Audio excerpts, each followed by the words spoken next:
সবুজ মাঠ, নদী, পাখির ডাক, দূরে রাজপ্রাসাদ। রাজ্যের মানুষ কাজ শুরু করেছে। অনেক দূরে এক রাজ্যে বাস করতেন এক দয়ালু রাজা আর রানী। রাজ্য ছিল সুখী, প্রজারা ছিল আনন্দে ভরা, কিন্তু রাজা রানীর জীবনে ছিল এক গভীর দুঃখ। তাদের কোনো সন্তান ছিল না।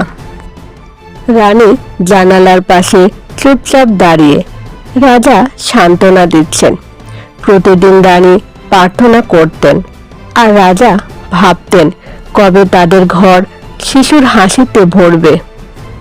ঘন কুয়াশা, ধোঁয়ার মধ্যে এক জাদুকরীর আবির্ভাব হয়। জাদুকরী বলে, তোমাদের 7টি পুত্র সন্তান হবে, কিন্তু অহংকার করলে তারা অভিশাপে চম্পা ফুল হয়ে যাবে। রাজা রানী বিস্মিত ও ভীত। ভবিষ্যৎবাণী শুনে তারা আনন্দ পায়, আর সেই সঙ্গে ভয়। দুই অনুভূতিতে কেঁপে উঠলেন। একটি একটি করে 7টি শিশুর জন্ম হয়। প্রাসাদে উৎসব, ঢোল, হাসি।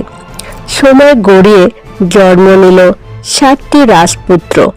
রাজ্য ভরে উঠল খুশিতে। আকাশের রোদ, উড়ন্ত পাখি। ভাগ্য কখনো সহজ হয় না, কিন্তু ধৈর্য রাখলে আশার আলো জ্বলে ওঠে।